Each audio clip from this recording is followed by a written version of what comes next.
تو یہ بات یہاں سے شروع ہوئی قسطوں کے کاروبار سے. ابھی کچھ دن پہلے تنظیم اسلامی کے کچھ لوگ آئے میرے پاس.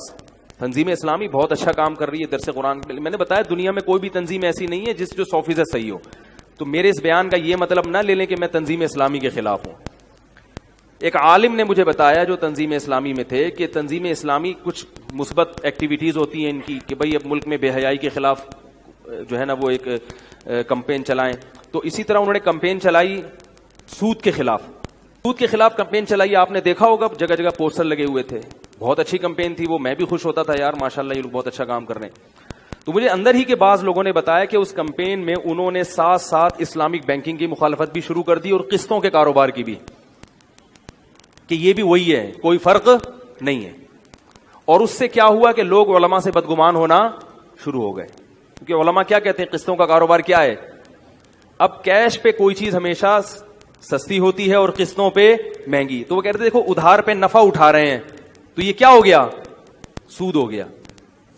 خیر تنظیم اسلامی میں جو چند علماء تھے انہوں نے اس چیز کو روکا, ورنہ تنظیم اسلامی ٹھیک ٹھاک بدنام ہو جاتی. انہوں نے روک لیا اس چیز کو, اچھی بات ہے. لیکن روکا کس نے؟ جو باقاعدہ مدرسے سے فارغ تھے.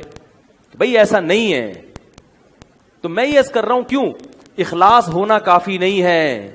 آپ اگر سود کے خلاف بھی کمپین چلا رہے ہیں تو آپ کو سود پہ باقاعدہ عبور ہونا چاہیے کہ سود کی ڈیفینیشن کیا ہے. عوام پتہ ہے کس پہ جاتی ہے؟ حکمتوں پہ.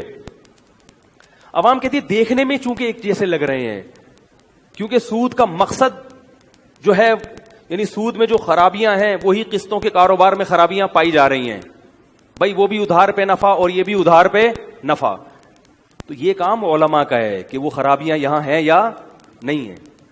بعض کہتے ہیں انہوں نے ہیلے اختیار کیے ہیں. تو یہ علماء جانتے ہیں کہ کون سا ہیلا جائز ہے اور کون سا ہیلا.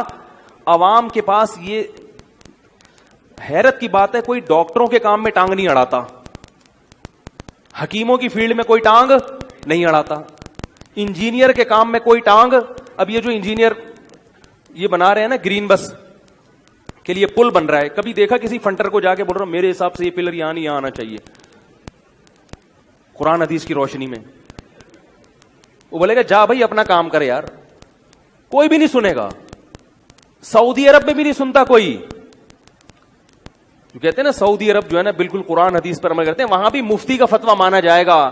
وہاں کسی شخص کو انفرادی طور پر قرآن حدیث کی روشنی میں فتویٰ دینے کی ضرورت یعنی اجازت نہیں ہے. وہاں بیٹھ کے کوئی کہنا میں قرآن حدیث کو مانتا ہوں اور میں کسی مفتی کے فتوے کو نہیں مانتا, حکومت فوراً اسے کیا کر دے گی, اریسٹ کرے گی, گرفتار کرے گی.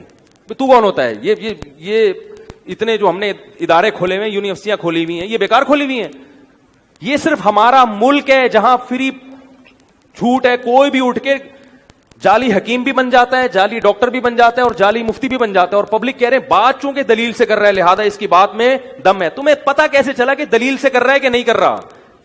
تمہارے پاس اتنا علم کہاں سے آ گیا؟ تمہیں کیسے پتا چل گیا کہ یہ جو بات کر رہا ہے یہ واقعی مستند ہے؟ دیکھو دلیل کو پہچاننے کے لیے بھی کچھ صلاحیت ہونی چاہیے. آپ کو پتا ہو نا کہ دلیل کی قسطوں کا کاروبار سود وود نہیں ہے.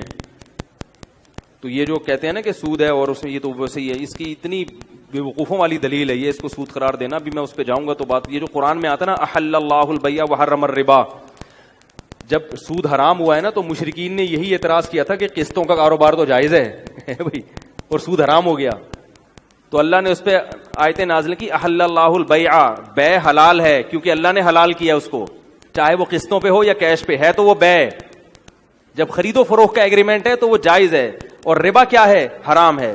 تو یہ تو آیت کا شان نزول ہی بتا رہا ہے کہ جو بے ہوگی وہ حلال ہوگی اور اس کے علاوہ جو سودی ایگریمنٹ ہے وہ کیا ہوگا,